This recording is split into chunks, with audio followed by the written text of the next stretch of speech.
Hello, this is Carl, that BMX guy. So we are going to do the MS150 again. We have the tag from last year on this one, and on that one there's the tag from the other year. I got more of them actually. There's probably more of them in the box with the patches and t-shirts. But anyway, we got fresh tires for it, which it's next month, right? So the fresh tires are mounted on the bike. We got the fresh chain on the bike and a fresh Surly cog. So the Onyx cogs, they're okay, but I'd rather just keep getting the Surly cogs. Just like rather always just keep using the Surly front ring. Why? Because I like longevity in my drivetrain, not just like instantaneous disintegration. Same with the tires, you know. These tires actually do last a long time. I just like having fresh tires for an 100-mile basic sprint all the way to Atlantic City or Ocean City, just so I don't have flat tires.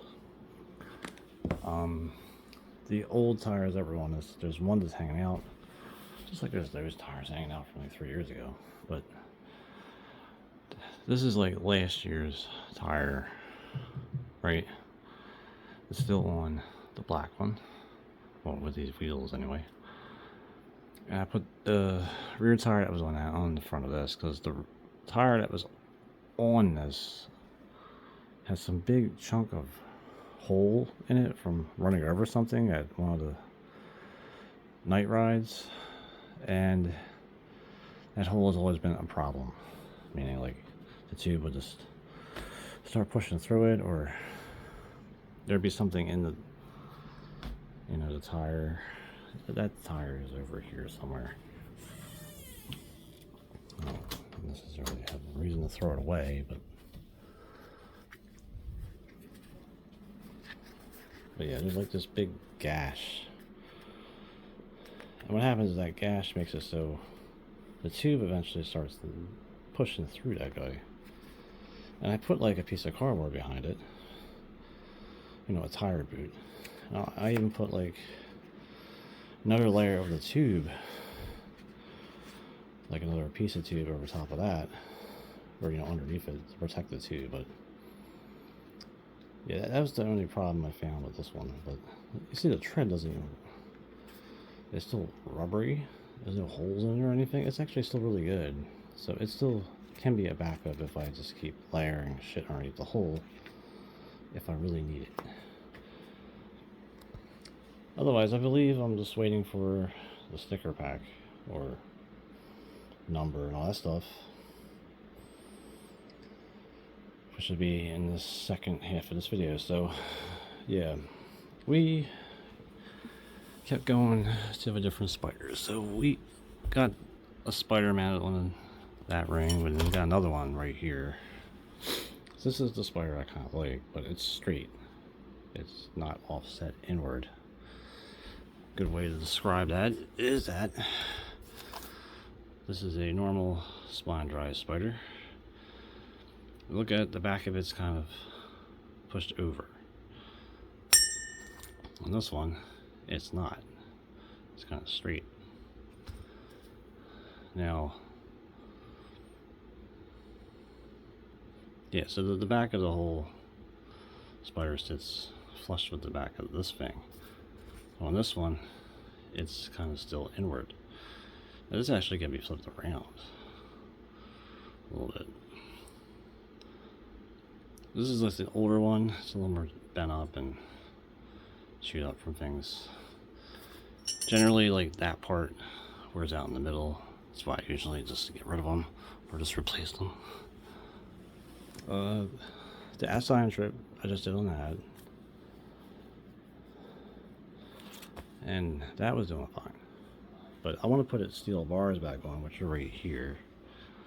I just want to like clear coat them to match the clear coat frame and fork.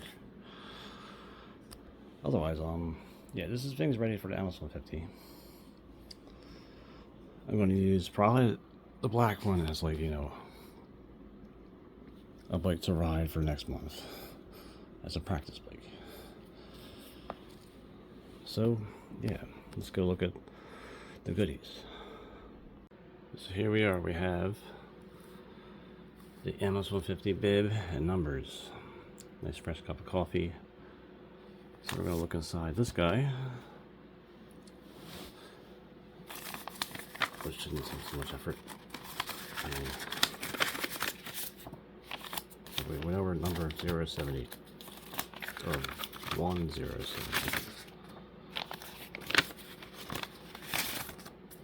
The rest of the stuff's just falling out.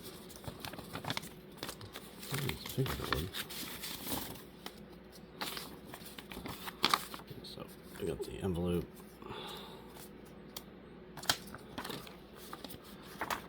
Right here is just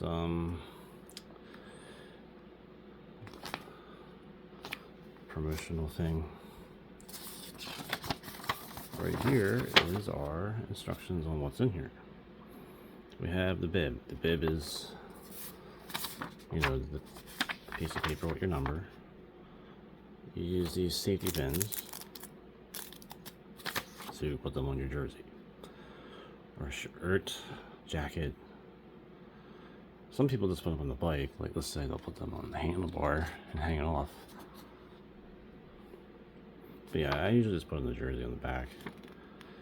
You should fill out the information, which I usually do. Make sure you have, like, you know, a person to call if you're out of commission. Yeah, emergency contact. If you're under 17, you should have your parent, guardian sign it, whatever. That's been like a long time. What else does this say? We have a wristband. The wristband, you have one on the whole weekend. It just has a phone number to call. Sometimes it depends on where you're at. They have a phone number. So yeah, we got the wristband. So we see these two stickers, and then we got the ribbon. So usually the ribbon goes like here, and it's going to go right where that one is. And I guess that one's just going to go either on that bike or, you know, the black one that I've been using. So yeah, we usually tie it to the handlebar of the bike we're using. I don't usually have luggage, but this is for luggage, and this is the one for the bike. So this is just a sticker lately. It used to be a nice piece of paper just like that one, and even you've written down your information on it. I thought, if I still have one, I can see if it is like that. But the thing about it, when it was paper, it didn't leave sticky residue off your bike. But I'm just gonna cut holes in it and just use, you know, twisty ties like they originally had, and just hold it in place with that. There's no reason to have it stuck on there. I don't understand these people. But yeah, you can literally keep it as a sticker. But the luggage thing, you would hook this on your backpack or something that you bring with you. Let's say you just want to bring your clothes, or, you know, stuff for the hotel stay.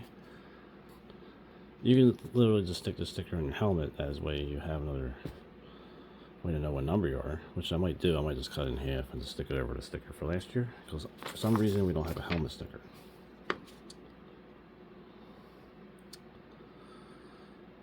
Yeah. On the back of this thing, it just shows, like, you know, incentives if you accumulate more money.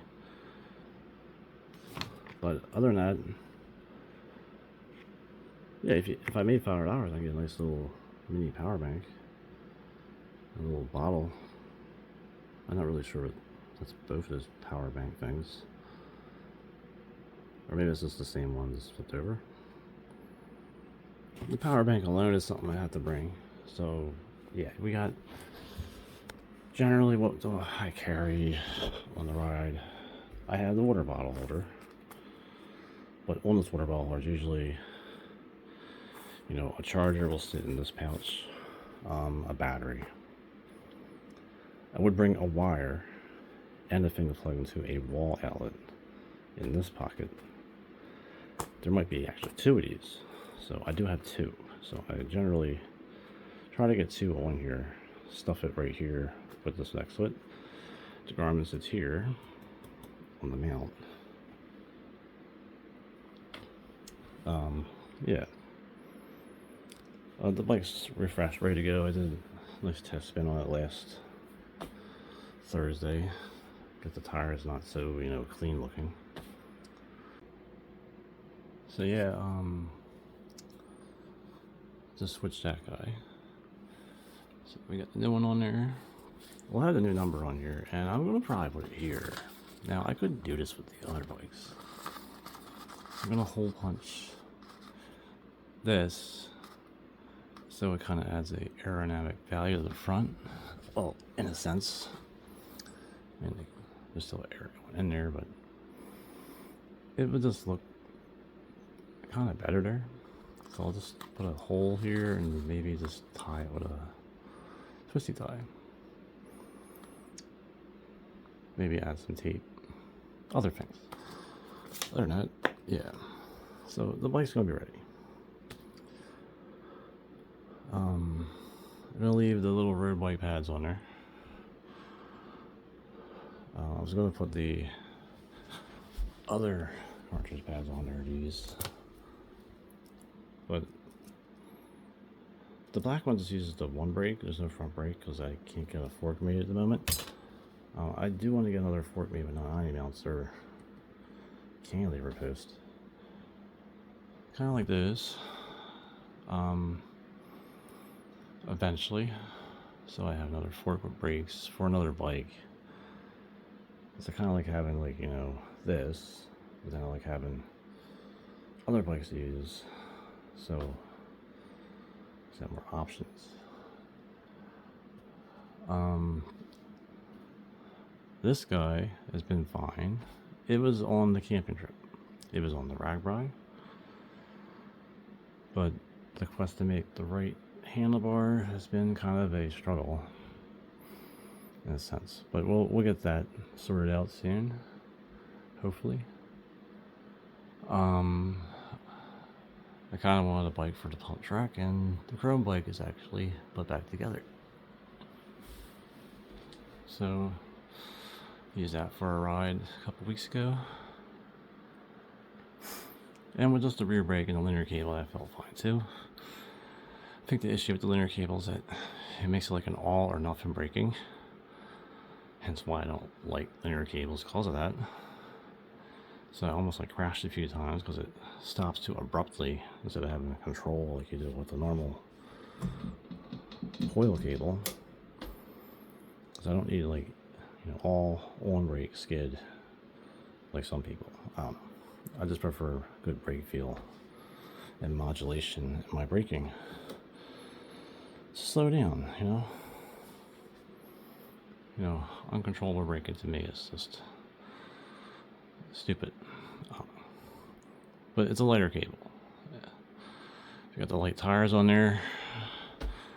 Just so happens, like, yeah, like usual, the normal BMX tires, you ride over just a piece of small dirt, piece of, I don't know what it was, glass got in there, and I was doing that ride, and the beginning of it got a flat tire right away. I was like, what the?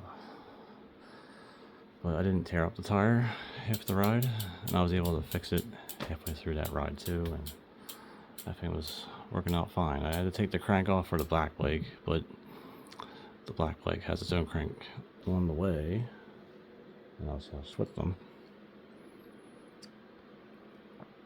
The fixed gear bike is another thing I wanted to add, and yeah, I gotta paint that frame. It's cooler. The handlebars they're right there, are going to be clear coated and put back on this. So that's kind of what the handlebar situation's about, actually. The tie bars are a little too flexible, at least those ones. These are the new ones. Those are the older ones I had for like 10 years. The closest match to any of those bars is the standard strip bars. I had another set of titanium bars made are a little bit taller, but they're still not the right. Well, actually, they're not right in other ways. But we're sorting that out too. But yeah, I think I'm ready for that MS-150. I'm going to try to get 100 kilometers every weekend. Let's say like Sunday and Monday, 50 kilometers. That's the goal. Try to ride a little bit more distance after work. I got the full moon ride on the 17th. Lots of things. So yeah, I'm ready for this coming up. And hopefully it's nice and warm, not 40 something degrees, not wet. Well, these are just hopes. But generally, that's the only thing that really sucks about it. And yeah, maybe I'll figure out a way to stay at some kind of Airbnb on the way there and then do the second day. But we're not really trying to think about that ahead about this. But anyway, yeah, I guess I'm ready for the MS-150, the City of the Shore. It is the 28th and 29th. I'm going to do the 100-miler, but maybe I'll try to do the second day too, but we'll see. Anyway, thanks for watching.